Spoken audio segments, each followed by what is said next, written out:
Howdy, guys. Welcome back to the RedAss podcast. Today is Monday, February 26th, and it is a beautiful day outside. It's been a really, really nice few days. The weather has been unbelievable. It's so nice. We spent a lot of time outside on Saturday. Yeah. Yeah, it's so gorgeous. And it's kind of like it's like perfect baseball weather, right? Baseball and softball. It's perfect weather to be sitting at the diamond. It's not too cold. It's not so hot. You just sit there and get, second degree sunburn. Mhm. And I think the crowds kind of showed that too. They proved that this weather is fantastic. It's so pretty this weekend. And it still is. Oh, yeah, no doubt about it. I mean, you and I got together and enjoyed a few beers and got Yep. to do a little bit of bowling and hanging out at the house. And we ended up talking a lot about Rush and a handful of other fun bands while we were out there. We did. We definitely went around different musical genres and did our Mount Rushmores. We might have to bring a couple of those up. Yeah, I think Uh, we might. but man, what a weekend, right? For sports. Not up to but not including basketball. How about what a weekend on the diamonds? That's probably a better way to put it. Definitely a good way to put it. Well, my name is Rob White, fighting Texas Aggie class of 14. Yeah, I'm Roy May, fighting Texas A class of 2015. And we are And definitely going to touch on that. A little bit yeah, of we're it. gonna dive right into it, man. Because there was a lot of action too. Softball, it feels like they've got like 47 games scheduled over the next 2 weeks. And I Right. know that's just kind of part of how softball does their scheduling. Um, but softball had the A&M Invitational over the weekend. I thought it was obviously they unfortunately dropped their first game Right. this season, but but that's it. That's the only thing it's the only game they dropped, and it was 1-0 to Kansas. It was a real nail biter. It's not like they got their doors blown off or anything. No. But I think they look good. Continue to look good. The walk off win yesterday was awesome. Yep. I was watching that. The starting with a runner on second base thing in extra innings. Still, I don't. Not about it. Not a fan, personally. I'm not a huge fan exactly because honest. I mean, that basically means the first hitter is just going to bunt. He's going to bunt him over to get him on third. That's all you got to do. That's all you have to do. And especially when you're it's so advantageous, especially to the home team. If you get out of that top half, just getting one person over, then literally anything in the field is going to score a run, you know? Yeah. Yeah. So I'm not a huge fan of the runner on second rule, but I understand why they do it. I understand the idea. I just don't necessarily enjoy the execution of it a lot of the time. yeah, I totally get why they do it. I do. You Yeah. don't want these games going 34 innings. I get it, but it's Right. just I don't know. Whatever. Well, and the But joys of it, both teams play by the same rules, so that's very true. And yeah, you do drop your first game to Kansas, and unfortunately, yeah, one loss, and you drop from 15th to 21st. You sweep the rest of the week, but you drop 6 spots in the D1 poll. it's ridiculous because One loss. they went out and took care of business. St. Thomas 10-2, North Dakota State 10-0, beat North Dakota State again 10-0, beat UTSA 5-1. There's absolutely no rhyme or reason to those rankings. But again, it's super early, so the Right. rankings is one of those things. We'll get to conference and we'll know if this team's good or not because the Very, SEC in softball is obviously outstanding.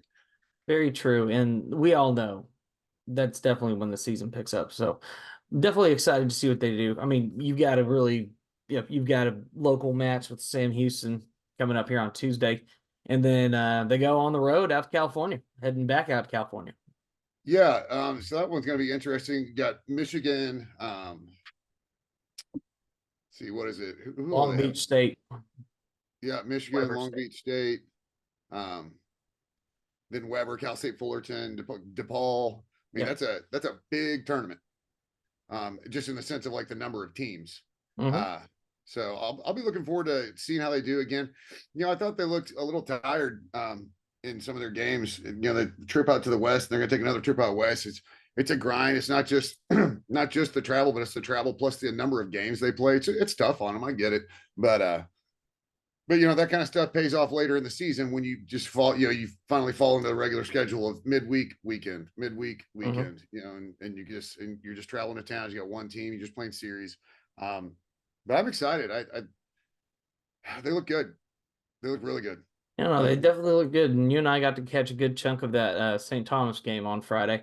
So it was good to see the ladies just came out there and did their job. Yeah, you do drop the one game, but that happens. That's just the Yeah. way it's going to be. Yeah. I mean, technically you can win them all, but it's okay. Yeah. It's no reason for alarm, especially when you come back and you don't let it happen again kind of thing. I think that's a really positive sign, seeing the bounce back. Um, you lose game on Saturday, but you have immediate chance for redemption on Saturday by playing another game. So they were able to take care of business 10-0 kind of run rule. UTSA dramatic, exciting kind of finish to the game. But yeah, I love where Trish Ford's got this club. I think looks like Vestal settling in a little bit better, which Mhm. I think was a big hope. Emily Kennedy is still Emily Kennedy. Julia Cottrell, Trinity Cannon. Hopefully that kind of turns the corner for her a little bit. I know she's been having some trouble with batting averages and exactly lighting the world on fire. So hopefully, that walk off grand slam when all she had to do was basically get it out of the infield. She Right. just parks it. So again, I love it. I think this next weekend it'll just continue to give us more kind of data points. It's the whole, after one weekend you don't really know much, but I'm excited about it, and I think we've said this now a couple of weeks in baseball and softball, because baseball, man, what was the biggest thing? Like, man, we really need to see the pitching improve, right? Like, I Correct. think that was really the biggest thing, because everybody knows the offense is there. Right. I don't think everybody knew the offense is going to be quite what it is. Yeah. And I get that you haven't played anybody yet, but we've seen Aggie baseball teams over the years not take care of business in these early season series against teams that had no business beating A&M. Yeah. The one I remember, Penn. I know we have one with Penn. I don't know. I'm sure there are others. But it's Oh yeah. frustrating. And good teams go out and do what we did, right? Good Right. teams go out, really kind of leave no doubters. I thought it was interesting both weekends now. The Saturday game has felt like a little bit of a grind. Yeah. Um, you go out and both Fridays you win by 15 runs. So next day, bit of a grind, but still able to take care of business. And baseball and softball they're very fickle games. Anybody can kind of sneak up and bite you. And so what we've seen a baseball team that has taken care of business against teams that they're supposed to beat, right? Right. But not only beat them in 7 games, our score differential. I counted this up yesterday. I was talking to my family. 80-7. Yeah. 80-7. That's bonkers. Well, and that's exactly what you expect to do. Is that's the expectation that a lot of people have, right? And it's not necessarily a realistic thing all the time, but it's good to see that we have come out and even in the games where the offense has struggled a little bit, we've done our job on the back end and it hasn't been a problem. So that's been a very positive sign for me to see out of these guys. They've come out, done their job so far for the through these first 7 games, and I don't think you can really ask much more of that.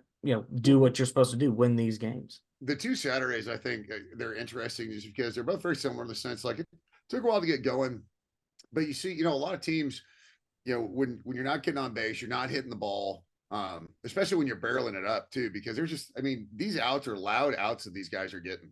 But when you can't seem to find the gap with a shot, or somebody in the infield makes a great play, or it's, you can see that kind of pile up and snowball a little bit in games.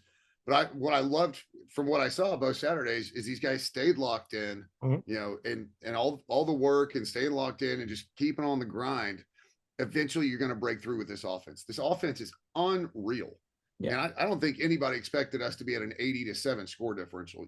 They expected us to go out and beat these teams, but I don't think anybody expected this. Now I know that the offense was going to be good, but 21-2. I mean, that's like aluminum bat days. Right. Like, that's back when the Miamis of the world were putting up 20 and 25 spots, every night, because they're hitting 8 dingers a game. Mhm. Um, but another thing I thought was good to see is see us win without hitting a homer. Yeah, that was definitely a plus. Knowing that we do have a lot of different offensive options is good. I mean, yeah, we've got the guys that can hit the long ball, but we've had plenty of situational guys that have done well. And Big shout out to Ryan Targach, who had a really slow first weekend, comes out on Sunday and puts up some RBIs. I think he got 4 or 5 in that game. Yeah, that that was great to see. I mean, you know the talent's there, but you've got to see production, Yep. and I'm sure he'll tell you, like I get it. I get why I wasn't in the lineup. So to see him kind of get back on the horse, uh, great situational time for him to jack one too. I mean, it was just perfect. Um, but like you're talking about the role players, I think you have, Camarillo is obviously an amazing player. Ray Right. Montgomery's a star, but he seems like a role player too, in the sense that he hits for power, he hits for contact, he hits for percentage. He's a heady player out there. He's experienced, he's smart. And then obviously Grohovic and Jace are just monsters. I thought Just Kent played well. yeah. I mean, well, thinking about just those four, 9, 1, 2, 3. That might be one of the toughest 9, 1, 2, 3s that anybody faces in a lineup right now. Yeah, that having Camarillo down at the bottom, and I think they switched to Kent was Sunday's 9, I I think it believe. was. But Kent had a good game, and so Yeah. the ability to turn the roster over to those guys, more consistently, as opposed to you get the 8, 9 guys in the lineup, and you're like, all right, well, they're just going to get out, and we'll have 1, 2, 3 to start the next inning, and they're turning these lineups over, and I mean, they're doing just about everything right offensively. Like I can't think of any glaring defect, in offense, especially if Targach can, you know, stay consistent. Hopefully that was a light goes on kind of moment. Yeah. Really the whole game. He played well the whole game. But it's just this whole lineup is just so fun. Yeah, they're definitely fun to watch, and they've been putting up some damn good numbers early.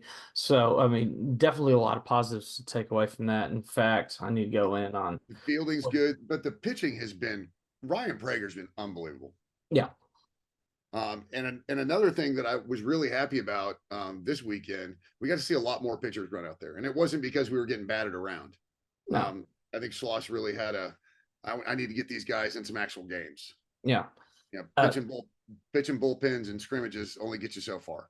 yeah. So, looking back at our weekend here, just kind of going over how everybody did, just some of the positives. So 40 total runs scored on the week on 36 hits, only one error given up. They issued 23 walks to our 6. Struck out 38 to their 13, 36 hits to their 14. And I mean, Braden Montgomery just, we don't talk about him enough with so many other names in the lineup, but my goodness, a guy hit 600 this weekend and was slugging 1,200 with a home run and plenty of RBIs to go with it. Yeah, he was one transfer. I gotta be honest, I was really shocked that he left Stanford. You go to Yeah. Omaha 2 years in a row. You're not leaving that program unless you think that it's a legitimate, way better opportunity to get back to Omaha. And so I think that speaks volumes of where this program is when a guy like Montgomery will transfer a year. Yeah. Because Stanford baseball's good. That's just how it is. They're good. But I think another thing that's great to hear is it was 41 runs on, you said 36 hits? So it was 40 runs on 36 hits. So that's efficient. Very.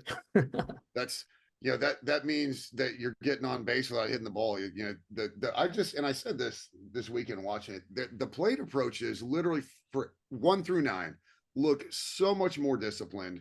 The swing planes look nice and flat, except for every once in a while somebody unleashes because they're trying to hit it, out onto Welborn Road pretty much. Right.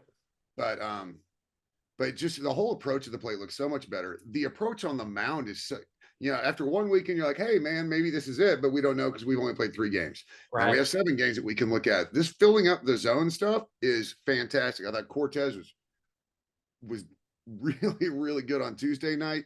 Yeah. And so we just have kind of an embarrassment of riches when it comes to our arms, to all the pitchers that we have. But we also have an embarrassment of riches just of talent and power. There is a ton of power, ton of talent. And so, I mean, yeah, you're a couple of games, really 7 games into the season. And now comes your first real test this week. I mean, you kick things off with Lamar. It's going to be a Tuesday. Tuesdays are weird. We'll see what happens. But going into the weekend, you have two matchups with Arizona State and one with USC. And talking about those two teams right now, you have an Arizona State team which currently sits 5-3 on the season, just wrapping They up just a 4-game set this past weekend with Ohio State, yeah, where they they split the split it. series with Ohio State. Yep, split it 2-2. And before that, took care of business against Santa Clara, took care of business against Kansas State in a midweek. So I mean, not a bad team. No, I just generally West Coast teams are pretty good, and that's where you even run, the old days of Cal State Fullerton, running the roost for a while. Mhm. USC, I haven't seen who they played, but they're sitting at 2-5, Yeah, and I can't imagine that they've played a ton of powerhouses. no, looking at their schedule here, you lost to Brigham Young and Grand Canyon your first two games by two scores of 8-1, followed by a loss to Ohio State. Same Ohio State team you lost 5-2. No, they Um, beat Ohio State. They beat Ohio State, and then they lost to I think that's maybe Lamar. I mean, so and then they go and play Pepperdine, who generally is a decent program, and they win the series, but they drop the opener on Friday. So I don't think we know a ton about USC right now. Um, let's see, I'm making sure I'm looking at the right. Yeah, I got their page here. So it was BYU, Grand Canyon, Ohio State. UC San Diego gets rained out. Then they lost to Loyola Marymount, but then proceeded to lose the first game to Portland, turn around, win the next two, and now you got yeah, a game. they won the Portland series. Did I say Right. Pepperdine? That's Portland. I'm sorry. Yeah, it was Portland. And then So you got Michigan coming up on Tuesday before you take on TCU twice and us on Saturday. yeah, so USC is probably out of the four teams going to Global Life. USC has the opportunity to really get battered around, quite frankly. They could. And I don't know how Michigan's going to be, but I know how Michigan was last year, and so I don't know what all they return. So that Michigan game, may not be the prettiest either. But yeah, playing TCU twice, playing us, um, that could be a rough trip for USC, to be honest. Well, and my question is, looking at this particular college series, which is taking place at the Globe Life, why on earth, with four teams, do you play the same team twice and not the other team? Because we have TCU on there, which we don't play them later on in the schedule anyway. I understand the situation maybe with USC and Arizona State being a conference thing. That's about the only one I can think of. Well, and this has been a lot of conjecture about this, and I think people have landed pretty much all in this. I don't know if it's ever been confirmed, but I'm 100% behind it, and I get it too. Maybe TCU and A&M came to an agreement, like if we're both in the bid to host a super, let's not let one or two games in late February hose one out of hosting I and mean, fair. make the other one have to travel there for a super. So I Well, think I think if that's right, I think it's the smart thing to do, quite frankly. Well, in any situation where we're not having to play TCU for a super situation, the better a lot of the time. Because don't get me wrong, that was in the past. There was a lot has changed since then, but there's still a lot going on there with TCU and A&M. It's still a great matchup that the big wigs like to see happen. Yeah, I think the coaches maybe had something to say about this. To be honest, just be like, look, let's not let this because selection. I mean, even baseball selection committees are just as fickle as any others. They And are. so don't let them have some random data point or two data points the last weekend of February when it's time to start choosing national seeds. But I will say, if we did come out pretty well in the situation, while TCU technically gets the easier matchup with having to play USC twice, I prefer getting a little bit more testing in with Arizona State. So I think that's a good Yeah. deal. Yeah. And I mean, we're also assuming that, you know, this early in the season that there's that big of a disparity because of their records. So Yeah, I mean, you never know. you never know. I certainly do not follow USC baseball. It might be missing a pitcher or missing somebody's hurt.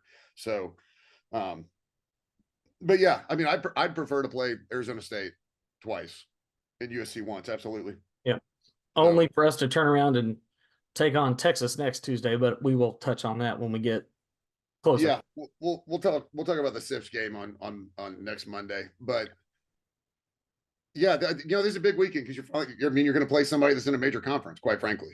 A couple of them, yeah. Um, yeah, and so I'm sure Wagner and I mean I'm sure good programs and that, but they're just, McNeese State. I mean, McNeese State has a little bit of history, as a program, Sure. but there's a reason they get scheduled this early in the year. Right. And Right. you play these early season tournaments because they're going to be very reminiscent of what you'll see in a regional. So that's very important for us to go in and play these early non-cons that are out of town, whether it's these tournaments or whatnot. It's just important for us to do so. So very, very much looking forward to the series this weekend. I think we're going to learn a lot. And hopefully the trend is that things are just rolling along like they have been. Well, I mean, the concept, and obviously we talk about the culture that the Sloss has, and the accountability. I think is great, and any interview you hear with the players, they've, you can kind of feel it coming through the interviews, right? Yeah. But the concepts are simple. You know, the pitch has got to be yours to hit it. Nice nice level swing, and Mhm. pitchers fill up the strike zone.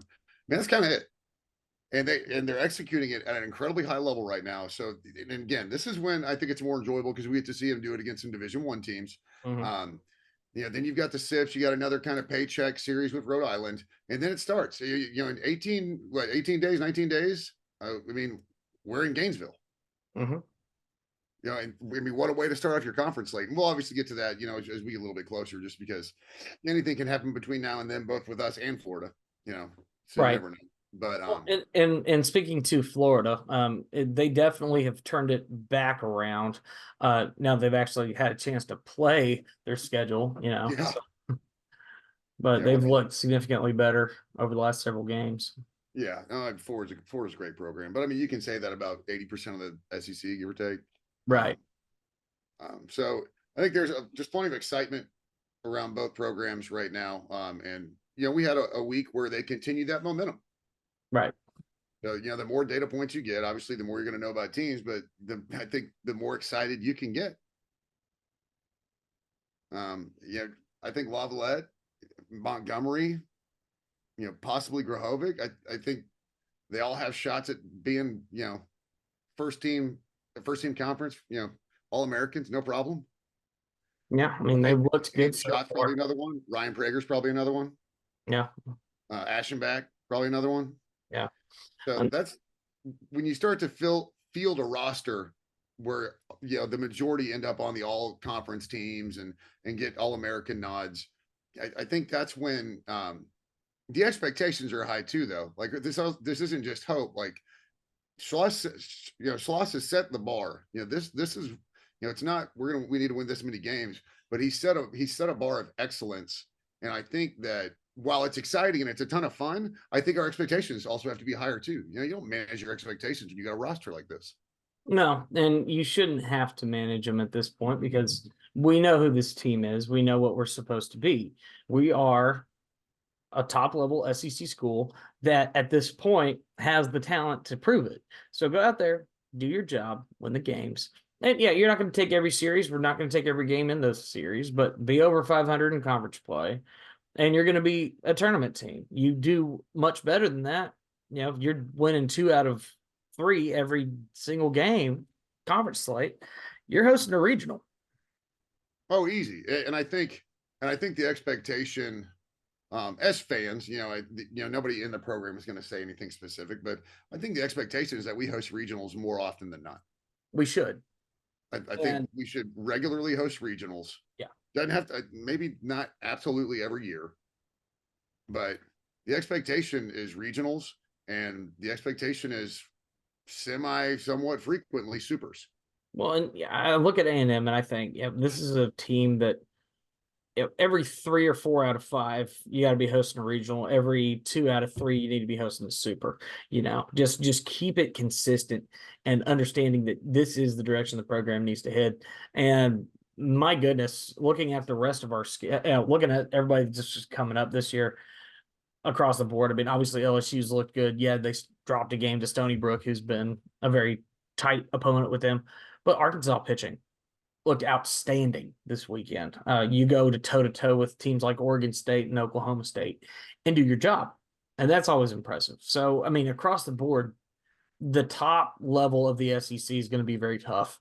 And all of these guys are going to bring it to the table. Now, quick question: did you watch any other series or keep up with anything else this weekend? I did not just Aggie baseball and Aggie softball. Okay. One series that absolutely caught my eye, and if you do yourself a favor, go back and watch the highlights, in particular from Game 3. My goodness, East Carolina, North Carolina was incredible. Really?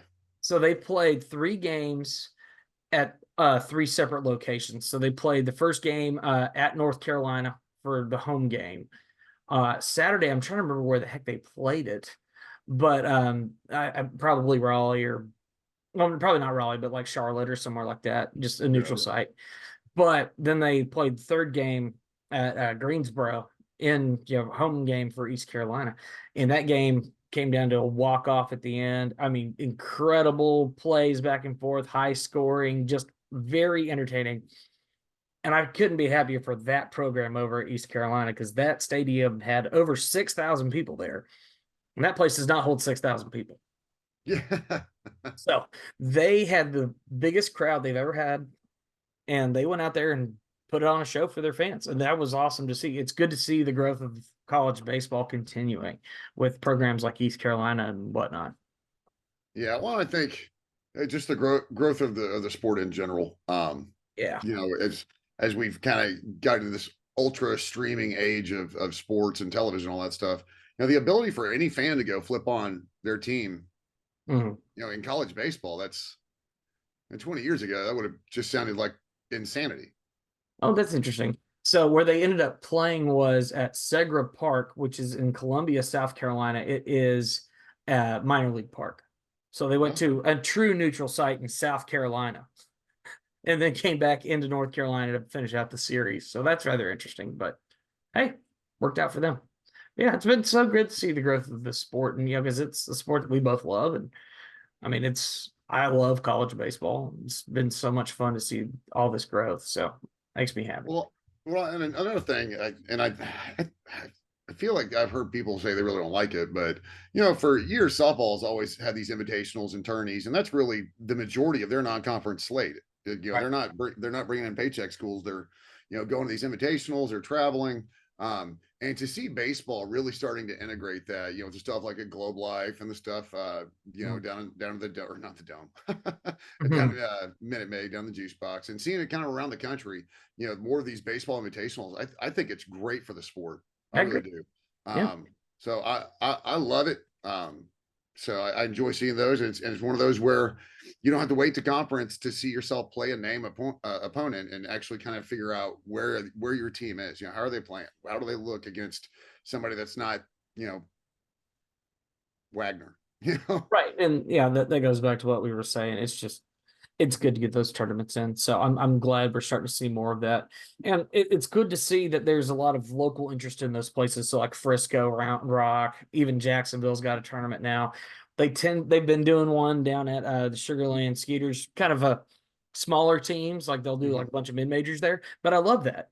Get Yeah. more people into bigger ballparks and just increase the exposure of the game because the kids love it. And if you look at the state of Texas in particular, interest for baseball couldn't be higher right now because your last 2 World Series winners were the Astros and the Rangers. So you're sitting here in a world where baseball in Texas couldn't be bigger. And college baseball, you have a lot of really top level teams like A&M, TCU, Texas, all very good baseball teams. Well, and the baseball system in Texas has always been so strong. Mm-hmm. From little league on up, and so I'm right on board with you with the exposure. You know, get these teams to the fans. If you can't get the fans at the ballpark, you know, get the team to the fans, and especially doing it in these bigger venues because not every college has a massive stadium, you know, and when they're doing really well, it's always hard to get a ticket, kind of thing. So, so being able to do it like in a Globe Life or a Minute Maid and even minor league stadiums, at least just getting out there and putting these teams, you know, closer to the fans. I love it. I absolutely love it. And you and I are the same way. I mean, I love college. Well, I mean, I love baseball, but I mean, I love college baseball. So I love that I'm able to see it pretty much whenever I want to. Yep. So, except for this weekend, I think I'm going to have to sign up for a streaming service. Yeah. Well, and unfortunately, I mean, my Therein would be my complaint. Yeah, like I said, and my weekend coming up. So Friday, my Friday is nice and open, but Saturday we're heading out to Floors, which is over there in Helotes, Texas. It's going to be opening for Pat Green in a show, so we will be running out there. But yeah, try to keep up with the games best I can this weekend. I mean, just it's kind of a productive work week for us because we've kind of been off last month, so it's time to get back to work. Yeah. Yeah. My one complaint, honestly, really would be about these little tournaments and invitationals that they do, Globe Life Classic or whatever they're calling it. Yeah, Is get the networks to these things and get them on TV. yeah, SEC Network or Big 12, or some of ESPN, they should have crews at these. I mean, they really should. That's the one thing that annoys me is, it's like softball weekend before last. hmm It wasn't even streaming. right, So, and look, I can listen to baseball and softball on the radio all day, no problem. Mhm. But not everybody can. Right, They're slow sports. If you're not super into them, they're hard to listen to on the radio, and people aren't listening to games on the radio. Like younger fans aren't doing that. right. So you got to be able to put it in front of them. Put it on a screen, get it in front of their face. So that would probably be my one complaint about these is that not all of them are televised, and that's in today's day and age that literally just makes absolutely zero sense to me. Right. And I mean, with our level of technology, it's not hard. Well, and personally, my thing is if there's one SEC team in an invitational, then the network needs to go out there and do it. I agree. And bonus coverage if you can get the rest of the games, but at least get the SEC team on there. Yeah. You I mean, know, they should be doing that. I should be able to watch this on SEC Plus. Maybe not maybe not TCU's games, and that's fine. But you right, would think that TCU's network would want to go out there. right. I mean, it's a Major League Baseball stadium. It's set up to where you can put cameras out there. Well, and I it's promise. and it's a wonder because if you look at like how they've done it in the past down at Minute Maid, typically it's through like AT&T. Like they've done it because they're the ones that have the Astros and they went ahead Right. and did it there. And that made a lot of sense. Like just do that. Like, hey, it's more or less a test run. Yeah, because Yeah. that's what a lot of these tournaments are for these baseball, for these facilities. It serves as kind of your test run before the season starts. Yeah. If they're rolling anything new out or any stuff like Yeah. that or different angles. Yeah, absolutely. It drives me bonkers that in today's day and age, I can't watch a game. Yeah, you're not wrong. So, yeah, well, like I said, it's exciting. I'm very happy so far, of course, and definitely looking forward to seeing how we perform this weekend. But yeah, what else you got going on? Well, so we should probably divulge a couple of our Mount Rushmores since we talked about it, Might since as we well. touched on it. So we did country, we did male country, and we did female country, Right. and we did drummers, right? Yeah, we And did rock drummers. yeah, rock drummers, rock guitarists. Yeah. Um, I think we did a couple others, but those are the four I really kind of remember us doing. Sure. So Mount Rushmore on a couple we cheated and ended up with 5 faces instead of 4. Yeah. But I think so we'll start with the country male artists. So we said both Georges, Jones and Strait, right? Right. Clint Black, Right. and then this is where we cheated and had to go to 5 because it's Brooks and Dunn, which Right. technically one band but 2 dudes, right? So it's Right. really kind of 4, but those are really our biggest 4 for us, right? Right.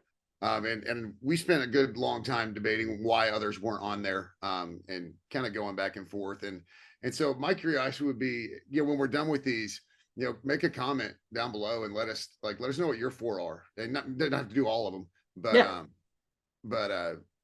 we kind of just sat around and half-heart. It wasn't really a debate, just discussion. Oh yeah.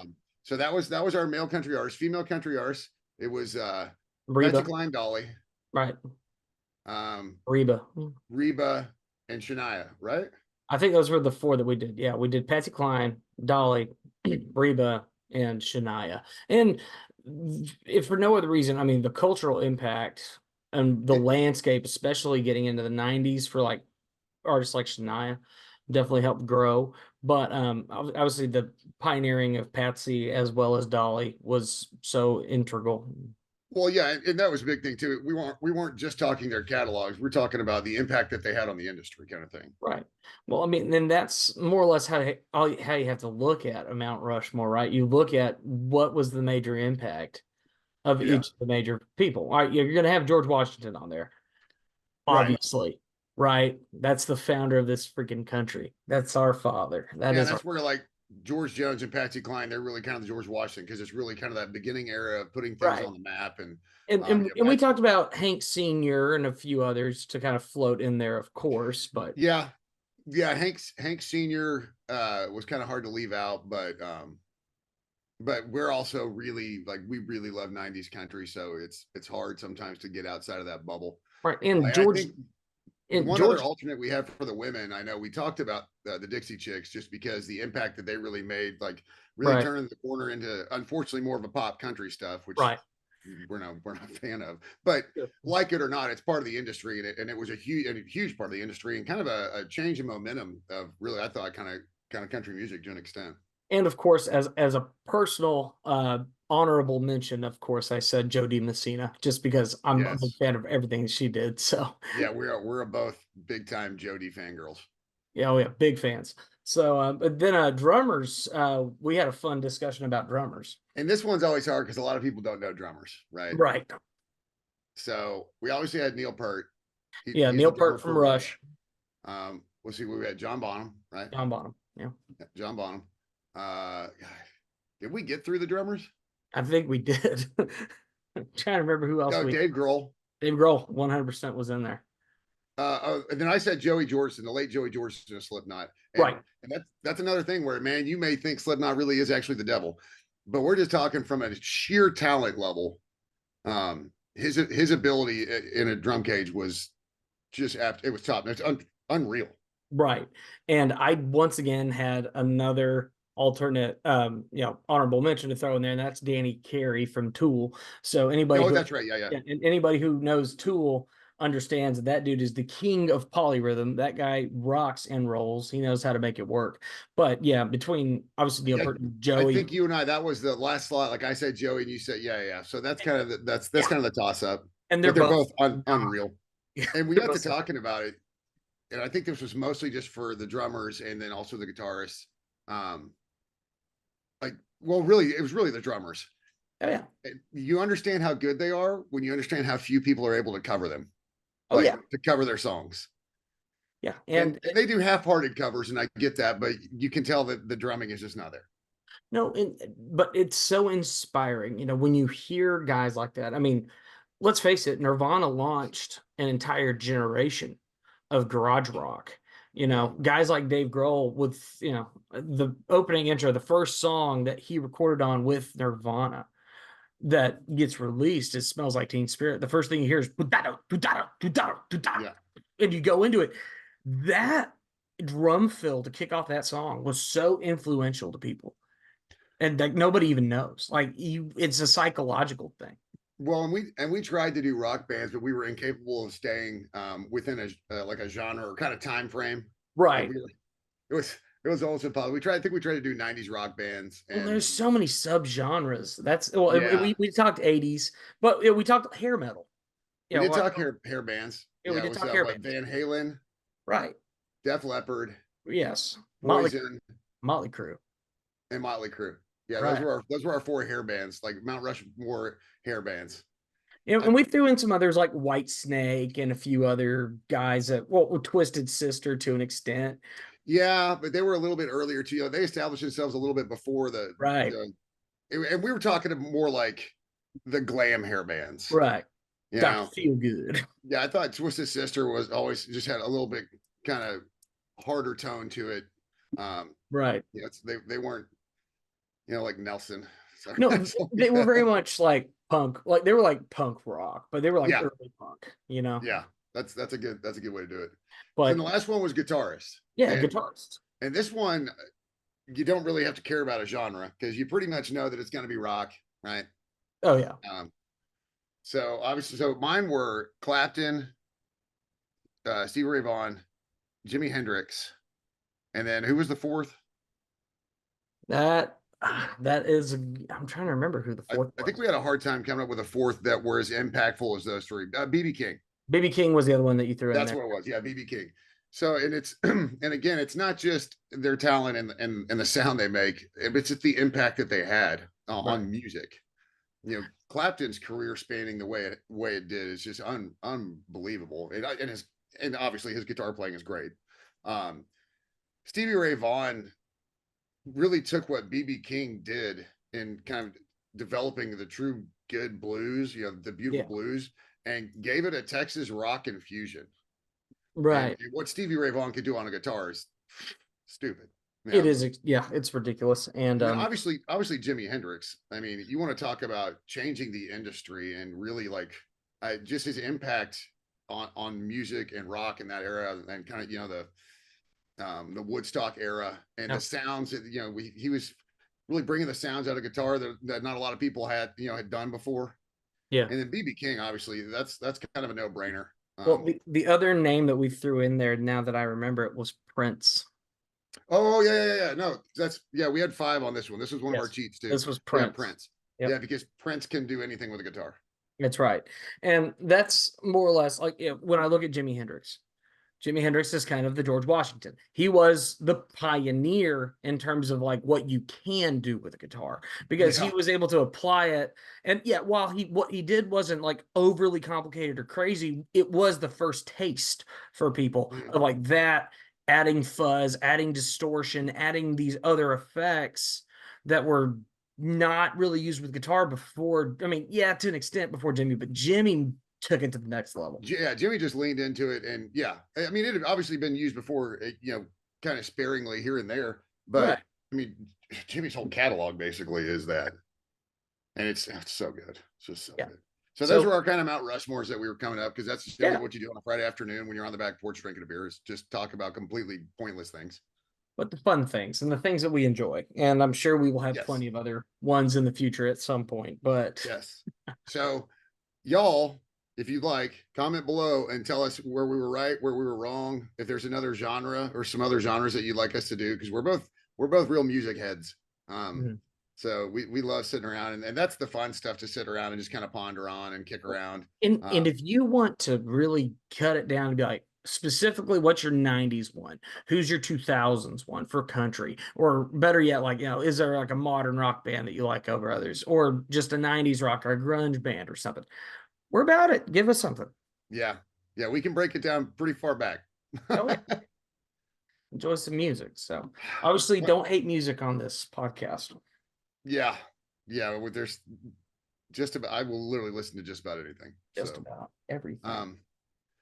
well, that's about all we got. I've got just kind of standard work stuff coming up this week, man. I'm Yep. gonna try and let's see. I think I'm trying to squeeze out to the Tuesday game out at Olson. Yeah, I'll try to get out there too. So I'll keep you in mind whenever Yeah, we do that. either baseball or maybe softball. I can't remember if softball's playing on Tuesday or Wednesday. I'm sure They're they're playing playing Tuesday. Tuesday because they're going out early, I believe, to that invitational. Yeah, they're Um, playing Tuesday against Sam Houston, and we got Lamar for baseball. So a couple of oh, I thought it games. was the other way around. No, then I am going to softball. That's right, because I'm going to the Sam game. There you go. Cool. Yeah. Rock and roll.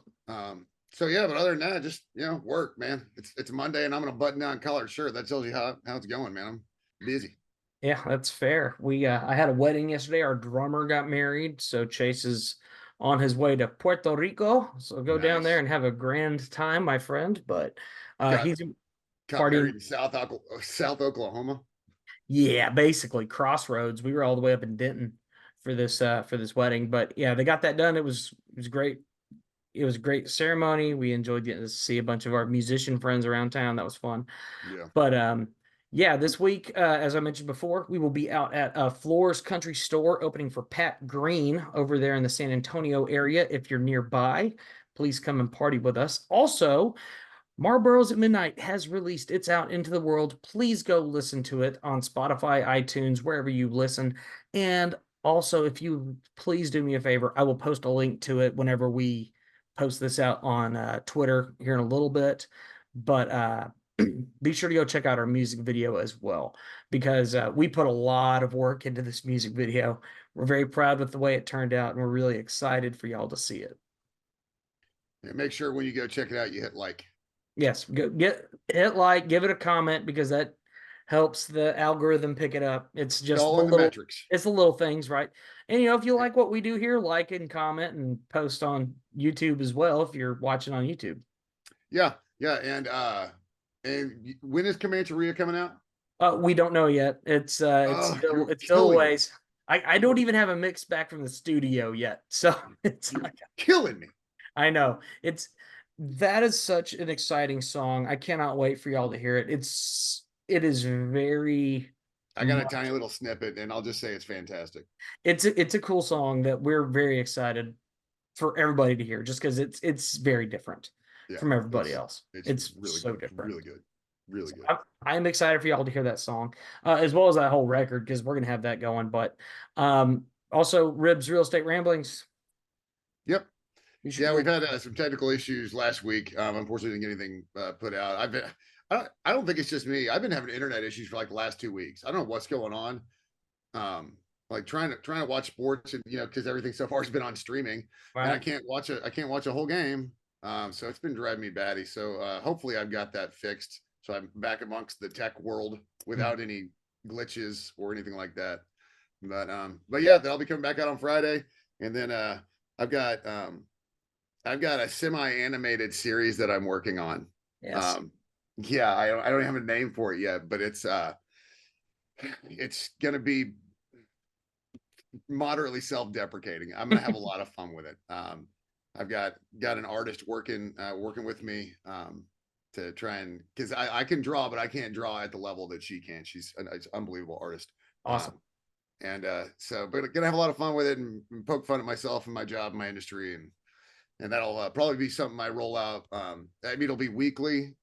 So I just got to pick which day I want to do it. So as That'd be that fun. gets a little bit closer, I'll let y'all know. But it's going to be really stupid, and I can't wait. Be sure to go check that out. And we actually have a Ribs Real Estate and Ramblings that'll be coming out at some point that we did.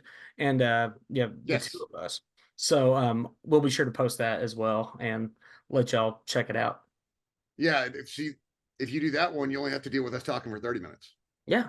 As opposed to our typical 45 to an hour. So But we don't really talk about sports in that one. That's yeah, that was a little bit different. So it's a little bit more personal about me. And so if you're wanting to learn a little bit more about what I've done around town and kind of my what I've done here and what I continue to do, be sure to check that out. yeah, if you haven't been over there, it's at triple R with Roy, but it's called Ribs Real Estate and Ramblings. And basically just sit down and I interview people about a half hour. We sit down over some barbecue. Just people that I find that are interesting here in the Brazos Valley, just kind of trying to highlight and showcase the unique personalities and awesome people that we have around here. So if you haven't been over, that's basically what it is. And I'm 20 some odd episodes in, something like that. Oh yeah. So That's awesome. running and gunning, man. But that Oh, said, keep enjoying the weather and keep getting out to the park. absolutely. Well, I am Rob White. This is Roy May. We are the RedAss Podcast. Thank you so much. Gig 'em, beat the hell out of Lamar, beat the hell out of Arizona State, beat the hell out of USC, and beat the hell out of everybody else on the West Coast. Yeah, yeah. When we get to softball, it's like 30 teams. So just beat There's the hell so out of all of many them. teams to beat the hell out of. Y'all have a Yes. good one. All right, gig them. Gig 'em.